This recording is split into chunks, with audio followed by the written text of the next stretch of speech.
Welcome. This is Glenn, and you're listening to Wild Earth Conversations on KWSI Radio in Grand Junction, Colorado. Wild Earth Conversations is about engaging thoughtful individuals in meaningful conversations that connect their interests and insights to the vision of a thriving and beautiful planet. Today's guest is George Wuerthner. George is an ecologist and an expert on predators, especially in wolf restoration. He is the author of 38 books on environmental issues and hundreds of articles, many published on the Wildlife News. A true powerhouse of ideas for improving our world. Welcome, George, to part 2 of our interview. Let's pick up where we left off. Some of my questions may be redundant because of what you already said in part 1 of our interview. Okay. But that's the disadvantage of writing the questions beforehand, and so I haven't really figured out how to solve that problem yet. So, question 1. In your essay, Historical Lessons of Successful Conservation Movements, you argue that it is not necessary to appease local interests. In fact, quote, where effective protective measures have been enacted, it has been done almost uniformly over local opposition. Could you elaborate on this? Sure. There's a couple of things to keep in mind. Most conservation efforts usually mean some kind of restriction or reduction in the economic activities that exist in a local area. So, for example, when Olympic National Park was being proposed, the whole area on that Olympic Peninsula was heavily dependent on the logging industry for their economics. And so, not surprisingly, there was a lot of local opposition to protecting the forests on the Olympic Peninsula within a national park, which banned logging. And one of the things that I've seen over the years is that you have this existing resistance, and sometimes it's not that the local industry is all that great for people in many cases. Working in a coal mine or logging is a very dangerous enterprise and so forth. But I call it the abusive wife, wife beater syndrome, where a lot of women will stay with men who are treating them poorly, but they're afraid of what they might do or what the future would be if they left that person. And I think it's the same thing that drives a lot of local opposition. And yet, a lot of times, it takes there's a transition period, but a lot of times when you get a new national park or wilderness area or whatever, it tends to create a more diversified economy and one that's more sustainable. The point I make, for example, is using the example of Yellowstone Park. It was established in 1872, and since the beginning, people have been making a living based on Yellowstone Park. And it's provided jobs all those years where mines have come and gone because they run out of ore or they cut the trees and they have to wait for them to grow back, etc. So the other thing that's been shown in a lot of economic studies is that there is a tendency for people to want to move to places with what's called a high quality of life. And for many people, having a national park or a wilderness area or whatever in their neighborhood or close by is considered a positive attribute of the community. And so you have people, particularly today, what they call footloose entrepreneurs and footloose people who have a job that they can do anywhere, to move to communities that are known for this high quality of life.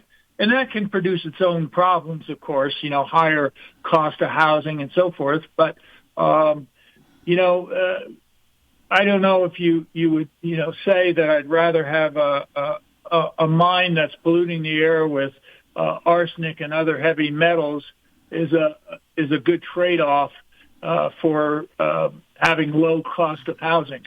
So anyway, that's the general issue. And I think if you take a long enough perspective on these things, almost invariably the opposition turns into positive. I'll again use Yellowstone. When it was first being proposed, the local newspapers in Montana at the time, this is 1872, was the territory, predicted that the creation of the park would ruin the economy of Montana. And if you go to Montana today, the Yellowstone is one of the central features to the economy in Montana. So these predictions of disaster are usually wrong, and time shows that conservation is good for the economy, good for the environment, and, of course, the thing I'm most concerned about is it's good for the ecosystem and the wildlife that exists there. Mm-hmm. Okay. So this is sort of a follow-up question on what you just said. If I understand you correctly, your view is that significant compromises are not necessary to win approval for new conservation initiatives. Is that correct? Yeah, in many cases, yes. But this is the but. The job of conservation advocates is creating what I say a parade. And in other words, you have to convince a larger audience. It often is advantageous to go beyond the local community to advocate for protection of lands because, again, the situation I mentioned where there's a lot of vested interest in keeping and maintaining the status quo who do not want to see it change. And so you have to expand your support beyond that local base. I mean, a classic example was the Alaska Lands Act that created all the new national parks and wildlife refuges in Alaska in 1980 under Jimmy Carter. And at that time, there was almost universal opposition in Alaska, at least vocalized. And this is another thing. There often are supporters, but they have to remain quiet because they don't want to stick out in a community where they feel everybody has a different perspective. But the Alaska Lands Act became a national interest, and the legislation had support across the country, and so it was able to overcome some of that local opposition. And now tourism is the second largest part of Alaska's economy after the oil industry. And the oil industry is going downhill because they're running out of oil, but they're not running out of national parks. So, in the long run, that may turn out to be even the most important part of Alaska's economy. Would it be fair to say that you want environmental organizations to take the long run up, so to speak, that is to say, to make the best case they can for big goals because, and I quote you, what seems unimaginable today may well be achievable in the future? Exactly. I'll elaborate on that. Two things is, compromise, particularly in politics, is inevitable. But where your starting point is determines where you wind up in the end on your compromise. So if you believe that protecting some landscape is ultimately the best thing for wild nature, for wildlife, for the community, and whatever else other values you are interested in, then I say that's what should be your starting point. You shouldn't compromise your starting point initially because you think, oh, people are going to be opposed to this idea, and then to keep on promoting that concept. And the again, I've made these analogies before, but we see things that, like in the Civil Rights Act, the idea that there should be equal opportunities for voting. Even after our Civil War in the South, there were all sorts of attempts to disenfranchise black voters. But that gradually, people kept saying everybody should have an equal vote, and we've gone closer to that. We almost never get to the ultimate goal, but it doesn't hurt to have those goals because you'll find that over time, what seems impossible in the past becomes very much a possibility over time. Another, following on that same civil rights thing, back it wasn't even that long ago, perhaps in the 1980s, the idea that gay marriage would be legalized just seemed like an impossible thing. And then in a very short period of time, maybe a decade or a little bit more, it became legitimate enough that it became a reality. So I think that people have to have this goal out there that they think is the best thing and be willing to say, either walk away from some proposal that doesn't come anywhere close to what you're trying to get, or you sometimes say, okay, I can accept this and this and this to get passage of this legislation, and maybe I'll come back later with working again towards my goal with a future legislation that will make a more complete conservation effort possible. And so there's two stages. One is to say, well, what can I get now? But you want to be the last person or group standing. In other words, not the first person to propose compromises, but the last person to propose compromises and accept them. And, eventually you have to accept the compromises, but you try to get the best deal you can. I use the analogy, if you're going to sell your house, I'll just make up some number, you're going to sell your house for $100,000. Nobody sells houses that cheap these days, but just for figurative thing, $100,000, you think it's worth $100,000. You don't just put it up for sale for $50,000. You just because you think some people will only pay that. You say, I want $100,000, see what people offer you. And maybe somebody offers you $95,000 and you say, well, okay, that's close enough to $100,000, I'll take it. If they offer me $50,000, I'll walk away. So that's, that same sort of principle is involved in conservation. Clear enough. If I understand you correctly, you don't want conservationists and environmentalists to participate in things like range riding programs or funding compensation programs because they are buying into the view that livestock grazing has a more legitimate place on public lands than natural wildlife, such as wolves. Are you against these programs, or is your view that environmentalists should not get involved in these issues? I think that it's counterproductive because it as you suggested there, it tends to legitimize the idea that using public lands in particular, that the privately held livestock, which is a private business, has a lot more legitimate claim to the public resources than the public's wildlife that's utilizing those lands. And so, in a sense, it's sort of like I want to reverse and change the whole dialogue by saying who has a more legitimate public benefit. That, livestock raising, and I can go into, countless reasons why livestock raising is damaging to the landscape, to suggest that damaging use of public resources has a greater legitimacy and legal use of these public lands is just certified by things like saying, okay, we're going to pay for range riders to protect the livestock. And keep in mind, the range riders or anything like that, people out there shooting guns and firecrackers off to scare away wolves, they are chasing wolves or bears or any other predator away from habitat that they might otherwise use. Plus, a lot of times, also disturbing the prey that normally these animals prey on. You know, if you're sending off firecrackers or you have range riders out there, that tends to scare away the elk and the deer and put them into less suitable habitat.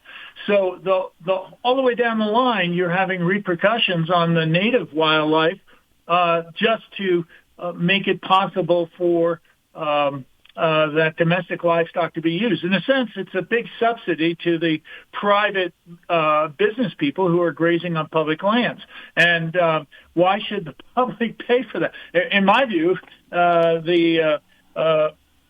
don't believe that there should be any grazing of livestock on public lands. But at the very least, if we did a full accounting of livestock owners should at least handle the costs of these things. And I believe if the costs were internalized, for most of these ranchers, it wouldn't be feasible to graze on public land because the costs would be excessive.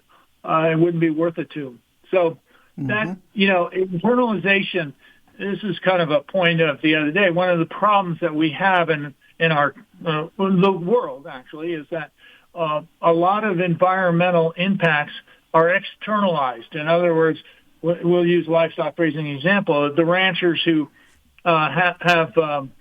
get compensation from state legislatures for lost livestock on public lands, why should taxpayers compensate them for the loss of livestock there? The predators have more of a legitimate, in my view, right to being there than the livestock. So that's a subsidy. And if they internalized even the cost of, say, paying for range riders and other things like reducing impacts on riparian or water quality, et cetera, then it would become prohibitively expensive. And, of course, the way that things work in this country is that those that have a vested interest in some resource exploitation, they're the ones with all the lobbyists and legal stuff to influence. Okay, I have a question or two about that, but I want to just follow this line of thought with this comment here and question for you. So you want to change not only the dialogue, but you really want to change the language too, as I read your essays. You want a more precise, you want environmentalists to use a more precise language. You give the example of, instead of talking about overgrazing, don't talk about overgrazing, because that implies that some grazing is good, and, right. And you don't want them talking about working landscapes, because that implies that wilderness is lazy or unemployed, and you don't want environmentalists talking about harvesting animals, because the truth is that we are slaughtering them. And then my favorite, you don't want to talk about ranching as a lifestyle, but rather as a death style. So my question is, what is your response to those, including some environmentalists who think that such language alienates many people?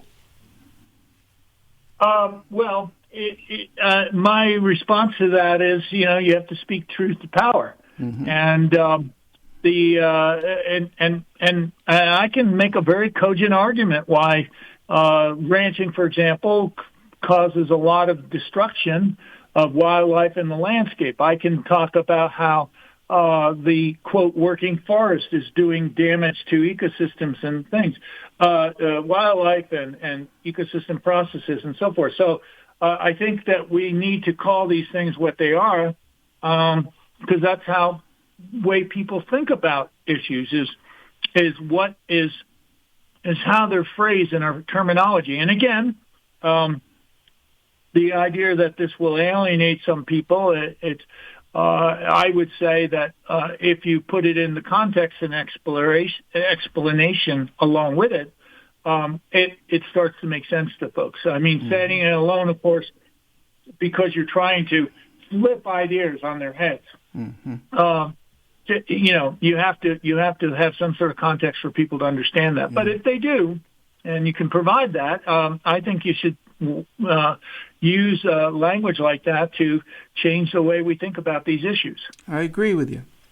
Another criticism you make of environmental organizations is that they often support alternative land management designation over wilderness designation. Why is this a mistake? And do these efforts undermine the 1964 Wilderness Act? Well, yes, if lands would clearly qualify under the Wilderness Act, and there's some criteria, they have to be primarily roadless, although you can have roads that can be closed. They have to be primarily roadless. They have to be of a certain size, 5,000 acres or larger, and some other criteria that are listed in the Act to qualify as designated wilderness. And if these lands qualify for designated wilderness, then again, I would say your goal should be to stand for wilderness preservation. And again, getting back to the point I made earlier, if some other designation comes along, as you can determine whether, like I'll give an example that happens a lot of times. Sometimes places that would otherwise qualify for wilderness, people come up with national recreation area or conservation area. These are other designations that don't carry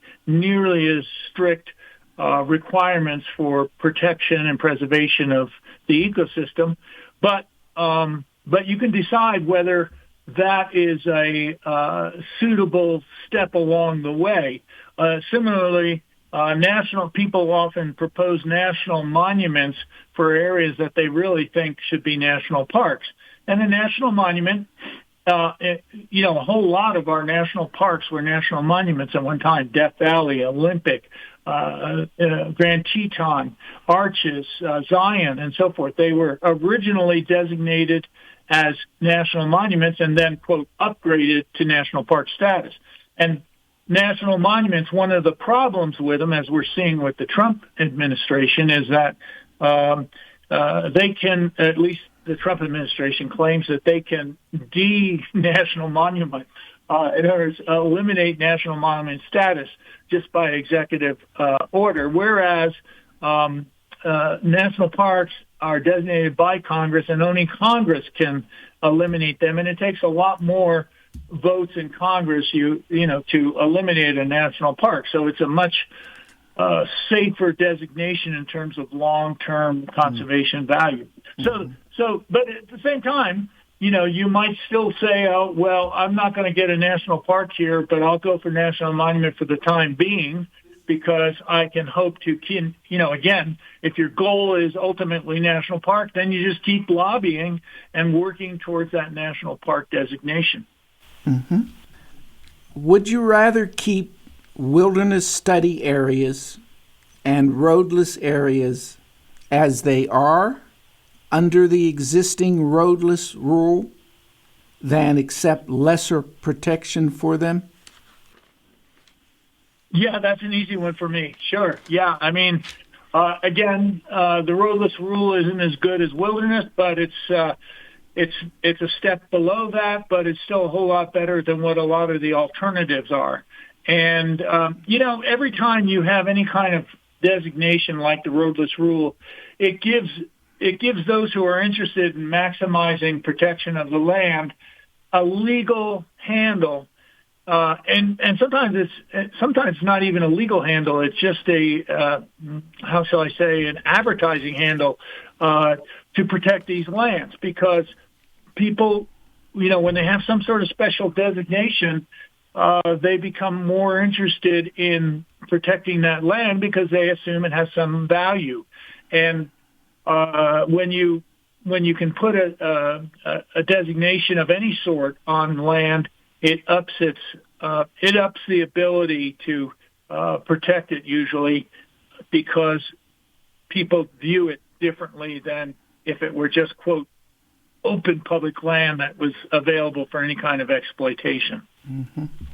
My overall impression is that you want a conservation and wilderness organization in the spirit of people such as Aldo Leopold, Bob Marshall, David Brower, Cecil Garland, that does not, what you call straddle the middle or split the difference with industry and local interests.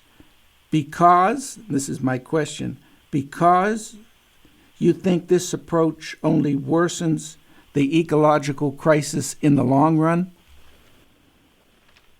Yeah, it's interesting when you look back at some of those people you mentioned. A good example would be Bob Marshall, who was the founder, one of the founders, along with Aldo Leopold and some others, of the Wilderness Society. And he had some quote that you're sort of referring to. He says, we don't want people to be here whose first instinct is to compromise, for too much of the land has already been compromised by those who are ready to acquiesce to poor land management designations. And ironically, in a lot of cases today, I feel like the Wilderness Society is leading the charge on compromise right out of the box and out of the feud, as they say. And so, yes, David Brower had something along the same lines as what I'm talking about, where he said that he agreed that with compromise, but he said something like, I want to be the last man standing that does the compromise. So a lot of these earlier conservationists took the same concept that I'm trying to advocate for and put out the goal of what they think is the best thing. And a lot of times it's surprising how you get there. I'm going to tell one story of this. I had a friend who was the head of the California Wilderness Coalition back in the 90s. And Jim was pushing the California Desert Bill. And when they put together their proposal, they selected all the lands that they thought in the California Desert, BLM lands that they thought would qualify for wilderness designation. And they put together this proposal that was like 8 million acres or something like that. And people were just, aghast. You'll never pass anything so big in Congress. And he tells a story of that, how when it came down to the whole legislative discussion in Congress, the opponents of the California Desert Bill focused on a proposal that was to make what is now the Mojave National Preserve. It was originally proposed as a national park, Mojave National Park. And opposition was out there from hunters, from ranchers, and so forth. And the compromise was to make it a preserve which allowed hunting, which allowed livestock grazing, and so forth. That was the compromise. But in their focus on that, they didn't have any opposition to any of the other BLM wilderness areas that were proposed, which, totally surprised him, because he was prepared to lose a lot of areas that they'd have to just say, okay, we'll give this up, we'll give that up, just to get some legislation passed. So the lesson for him was, had we initially refrained from proposing some of these areas because we thought, it'll never go through, we would have lost a lot of places that ultimately got passed in that legislation. So that's a pretty recent example of how proposing what you really believe should be in the proposal as initially can often surprise you with what you wind up with. Well, let me quote you again. What seems unimaginable today may well be achievable in the future. That's a great line. So would this uncompromising wilderness organization and movement still resonate with most people as it did during the early days of wilderness advocacy? Well, I believe so. I think it's even This is the irony. I think it's easier today to get, or it should be easier today to get things like new parks and wilderness designated than it was in the past. I mean, I'll use again industries that at one time logging was the timber industry was one of the biggest parts of Montana's economy. Montana's a state I'm real familiar with because I spent a lot of time there, and I haven't looked at the most recent numbers, but a number of years ago, 5 or 6 years ago, I looked, and I believe at that time there were 3,000 people in the whole state dependent on the timber industry for their employment. And that was a great reduction from when it used to be, tens of thousands of people who depended on it. So, yeah, even back then when there was a lot more opposition from, say, the timber industry, conservationists were successful in getting new wilderness areas designated in the face of that opposition. So today, where people have even less dependency on things like resource extraction along those lines, it should be even easier, especially because of what I mentioned earlier, how people are moving to communities, including in Montana, based on quality of life. And most of them would say they'd rather look at an intact forest than clear cuts all over the hillsides. Yeah, that's a convincing answer. In your essay, Wildlife Needs Hands-Off Limits to Humans, you wrote this in 2015, and you argue for places where humanity voluntarily excludes itself. You call these pure habitats or terra incognito. I have a couple of questions on this. My first question is, do you still hold this view? Oh, sure. Ideally, that happens, that kind of limited access happens as a result of other restrictions. In other words, a good example is wilderness designation doesn't allow motorized use.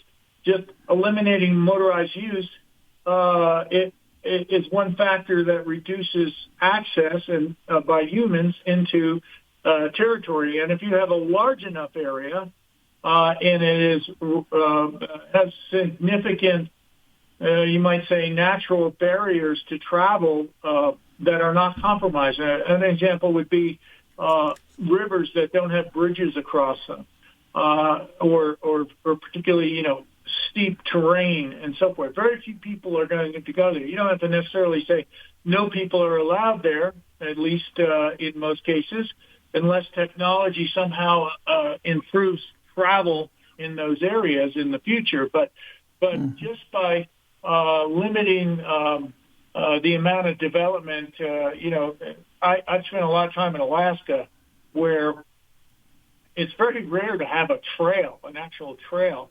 And going any place, it can be difficult. You're just pushing through brush all day. You're tripping on stops. You're trying to get across rivers that are in flood.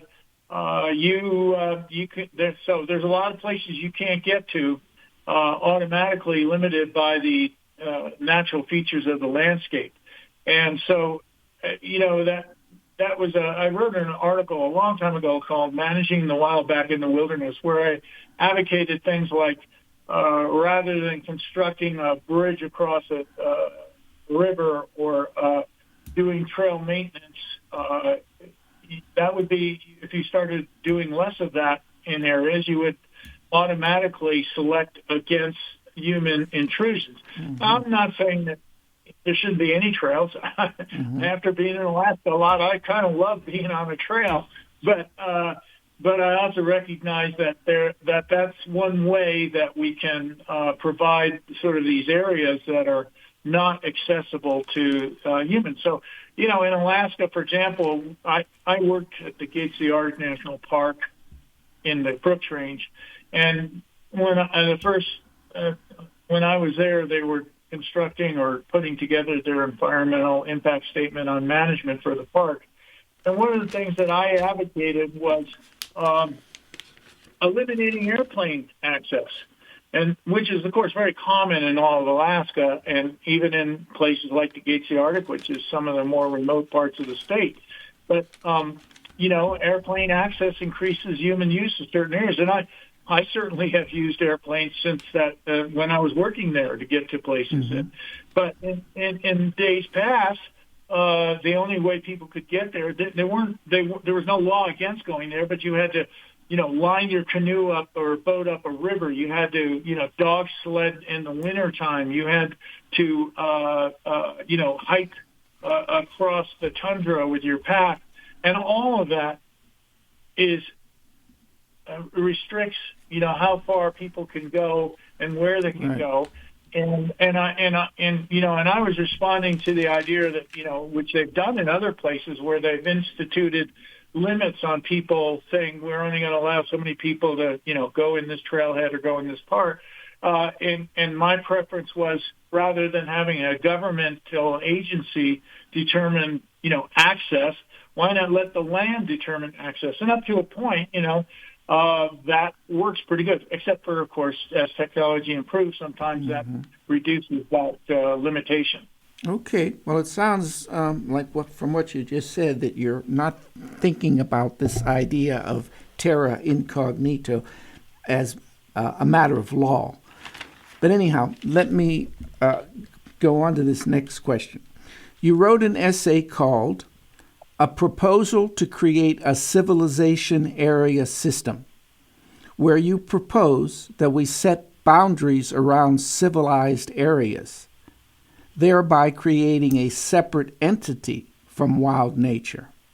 Now, I know there is a lot of jest and irony in this article, but I agree with the basic idea that humans do not belong in the wilderness, except as contemplators of its beauty.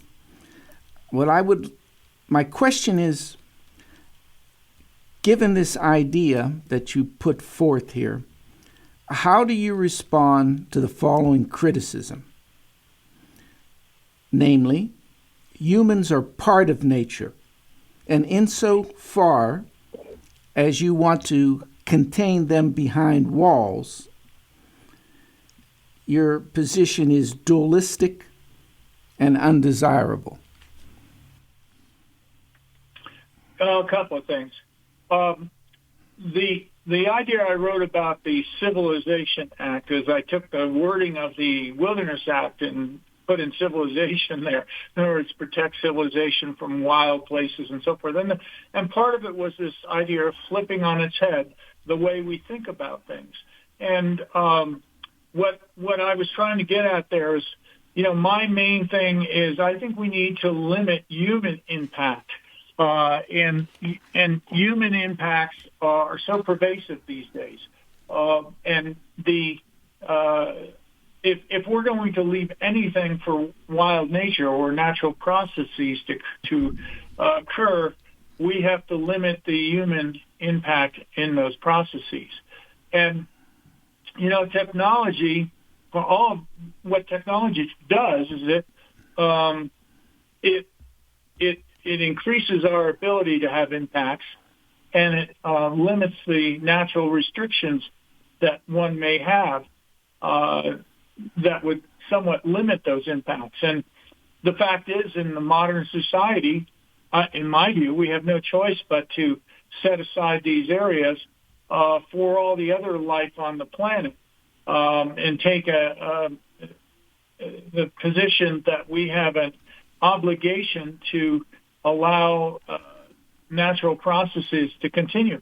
And this whole idea that humans are a part of nature in a very, I don't know how to say, broad interpretation, one could argue that, but humans are very much aided today by technology in ways they weren't in the past. I mean, and we have lots of evidence from just archaeological stuff that the ability of humans to impact ecosystems, even with very primitive, what we call primitive technology, spears and bows and arrows, could be significant in places. So today's technology gives us a huge advantage that I believe needs to be to be regulated and limited to give natural areas an opportunity. Our technology is evolving way faster than any biological limits that might occur over time through evolution. That is biological limits on humans. And because of our ability to use technology to exploit the planet, we need to put some places off limits to exploitation, or there will not be any place that isn't impacted. And the other thing, it's always a good argument, is that how do you know what the impact of humans are if you don't have any place where human impacts are limited or restricted? And in science, you always want to have controls. And so I see these areas as a control where we can say, oh, well, look at what the impact of hunting is, or look at what the impact of logging is, or whatever it might be, if we set these places off limits to some of these activities. Mm-hmm. Okay. Well, thanks for that. I'm going to shift gears with this following question. Since you think, and I quote you here, state wildlife agencies are unable to reform themselves because they face tremendous political pressure from their core constituency, end quote. Given what you just said here, why do you still think it is important for people to comment on Forest Service and BLM plans, especially with regard to how they deal with wilderness? Oh, well, and the reason is because a lot of people that work for these agencies are, how shall I say, sympathetic to environmental concerns.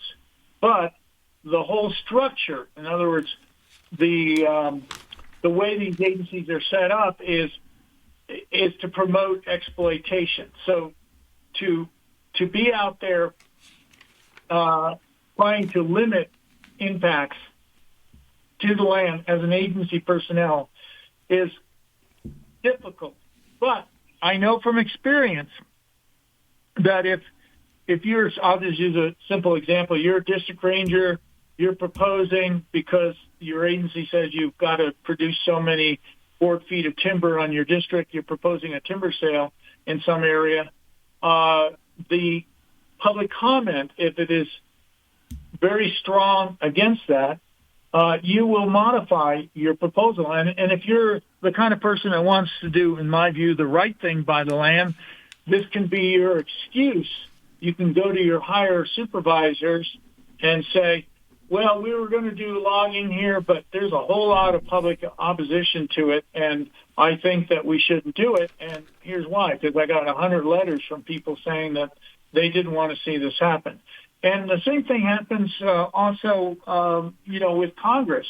I've been told this numerous times by Congress, senators and House of Representative members, that they pay attention to the letters they receive, and particularly if it's an issue that they don't know much about.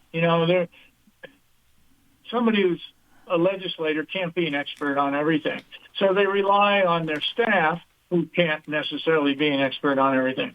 So if you can articulate some valid reasons why something should be protected or something shouldn't be exploited, sometimes that has an influence. Mm-hmm. And it does not hurt to try it, because it can often, influence the outcome. And mm-hmm. if it doesn't influence the outcome, you're no worse off than if you didn't try it at all. Mm-hmm. So. Okay. So shifting gears again, if we survive as a species, and one day science and technology allows us to harvest or utilize other planets, let's say lifeless planets, is there anything wrong, morally wrong, in doing so? Do these planets have, without getting into the difficulty of the concept of intrinsic value, do these planets, lifeless planets, have intrinsic value, in your opinion? I don't know if I've had any time to think about that, but what I do feel, I'm not real big on this whole idea we're going to go to Mars or the moon or anything else like that, because I think it's one of those traps where people can use that as an excuse to not take care of the planet they're living on right now, because it provides, in some people's minds, a way out of a conundrum of excessive exploitation. And so I would rather not even pretend that's an option, because I think that if you think that this is the only planet you have and the only place you have to live, one hopes that you would take better care of it. And so, I don't even want to get into the discussion of whether it's ethical or not. We just need to take better care of our planet. Okay, let me just push a little on this, though, because I used to take the exact same position that you just stated.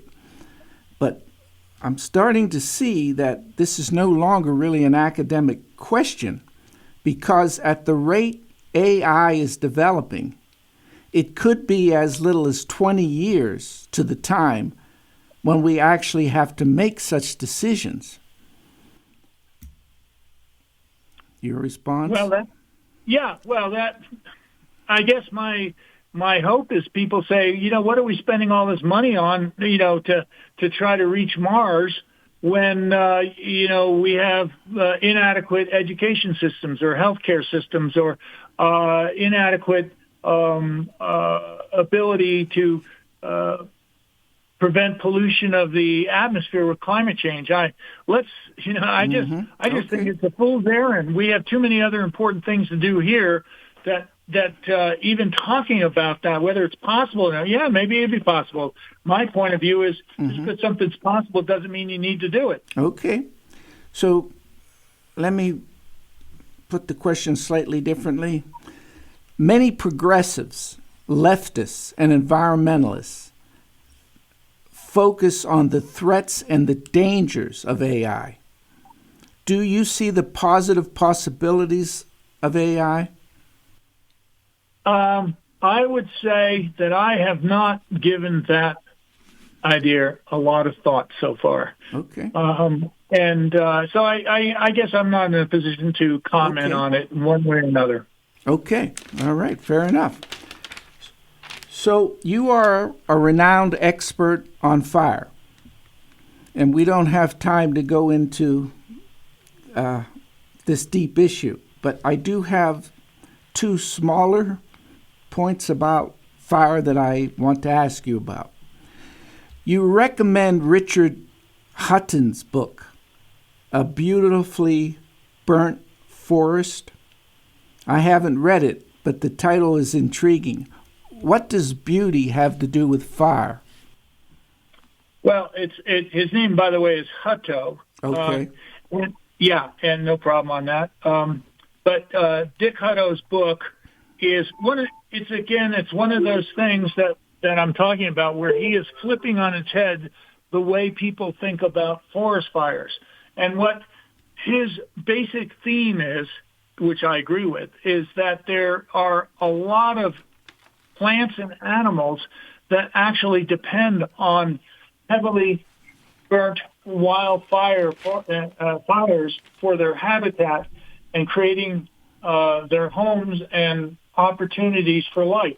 And yet we have this whole mindset that all fires, particularly large fires that kill a lot of trees, are somehow damaging or disasters or ruin the landscape. And what Dick's position is that there are so many animals and plants that depend on it and have forever. We would not have evolved many of these, this whole narrative that is common today, that we're having more acres burning at high severity than did in the past. You would not evolutionarily have produced many of these plants and animals that depend on snags, on down logs and that kind of habitat if wildfires had never been, a big thing in the ecosystem. The fact that you have these other animals out there dependent on those kind of habitat criteria, and do better in many cases. I'll give you one example. 45% of the bird species in the northern Rockies depend on snags for their, and then we're not talking about just cavity nesters like woodpeckers, but, they feed on snags. They roost in snags. They utilize snags to survey the terrain and so forth. And that habitat use would not exist if we didn't have high severity fires that killed a lot of the trees. Similarly, in a lot of streams, you get more fish and bigger fish, in part because the logs that fall into a creek after a fire create habitat for fish and also the aquatic insects. And this is an important point. A lot of these events are episodic. They don't happen every year. You might have a large wildfire at 200 or 300 year intervals, and that may be the main source of logs in the stream for the next couple of hundred years, because there's always going to be some logs falling in, but it's the volume of logs that result after a fire that really shapes the stream ecosystem. So his book is tells stories like that about how high severity fires benefit the land, and tries to change the way we perceive it by seeing that there's a beauty, an ecological beauty, as well as even, I would argue, an aesthetic beauty in burnt forest that takes a while to learn, of course, but people can. Yeah, well, thanks for that. I ask all my guests this question. Could you state in one or two sentences why wilderness? Why wilderness? I would say that wilderness teaches us humility. It teaches us restraint and limitations, which is a trait that's very important, just for social interactions, to learn how to get along with other people. But it's also an important trait that carries over into the natural world. And wilderness, by its definition, is a limitation. It's either a legal as well as a voluntary limitation on how we impact the natural world. Mm-hmm. So we only have about 5 or 6 minutes left, so I'm hoping to get a few more questions in. So let me return to grazing. You have said that grazing, period, not overgrazing, is the most damaging use of public lands. It has done more damage to the earth than bulldozers have. Should we end all subsidies for private businesses on public lands, as well as end the killing of all wildlife on public lands? Yes, I think that any cost accounting would show that the public is losing by having livestock production on public lands. And I always qualify saying it's more than just grazing, because it's like, what goes into livestock production? You're killing predators like coyotes. You're damaging riparian areas. You're polluting streams with manure. Those are all effects of having livestock on public lands. And each of them has a cost to us. Either, you have lower water quality, or you have fewer predators out there. You have even the competition. When you're putting forage into a cow, it isn't there for an elk to eat. So there's a lot of costs that are usually ignored in order to legitimize livestock grazing. Mm-hmm. Are you familiar with the terrible plan that the Utah Division of Wildlife is undertaking regarding mountain lions? Have you heard about that? I was going to say, I remember reading an article about it. I can't relate the details, and just in general that. Yeah, well, just basically they're trying to increase the deer populations in the state of Utah, and so they've identified, I think, 6 hunting units, and they're basically eliminating the mountain lions from these units to see if they could increase the deer population, and it's having some really devastating consequences. Kirk Robinson, I don't know if you know Kirk from the Western Wildlife Conservancy. I did an interview with him a couple of months ago, and he was very frustrated by how little attention and criticism there has been about this slaughter of mountain lions. And I was just wondering, this may be our last question, how do you explain such apathy? Well, I think part of the apathy has to do with it's so pervasive. What I mean by that is it is a very common trait of fish and game departments and other agencies to promote predator control in order to increase the number of animals that hunters can kill. And so for part of it is it's so common that people take it for granted that this is a viable and a justifiable slaughter of predators. The other part of it is that people are unaware of the negatives of such policies, and we probably don't have time to go into it, but killing mountain lions affects their whole social makeup, which can often lead to more conflicts, particularly with humans, because you get a lot of younger mountain lions that are not particularly good at hunting, that might wander into people's yards, may even attack people, and certainly attack livestock.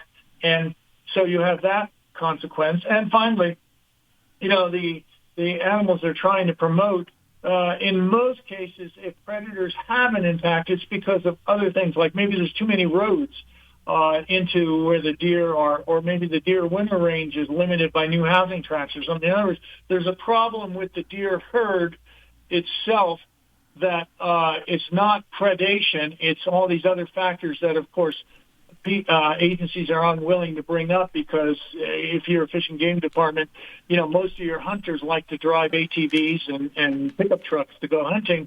And if you said, we're going to close these areas to any mechanical access because we think that will increase the deer herd, it's a lot easier to blame the mountain lions for the decline, if indeed it's even happening. Yeah, exactly. Well, if you have time, would you give this problem some consideration and maybe shoot me some comments on it? Because they're using neck snares and bait traps, and the last numbers I saw, some people are saying that the mountain lion population in Utah right now could be down to as low as 1,000 animals. So I'll finish up on that. Did you want to say something else, George? Yeah, to quickly say, predators are usually not the main thing there. If predators are having an effect on wildlife, it's usually because of some other thing that is affecting the prey species. And we should be looking a little deeper to see what that may be. Mm-hmm. If it is, for example, in southern Utah, it might be drought. Well, and what's causing the drought? Climate change. So blaming the predators because of climate change is, let's deal with the climate change. Mm-hmm. Okay. Well, thank you, George, for doing part 2 of our interview. I really like the way you speak up on behalf of wild animals, regardless of what others think. And I find myself in near complete agreement with you on many, many issues. Thanks again. Thank you, Glenn. I appreciate the opportunity to talk about these issues. You've been listening to Wild Earth Conversations with my guest, George Wuerthner, on KWSI 100.3 radio in Grand Junction, Colorado. More conversations in this series are available at kwsiradio.org or on KWSI's YouTube channel. If you have comments or questions about the show, or if you would like to be a guest, then send me an email, wildearthconversations@kwsiradio.org. Please include a phone number.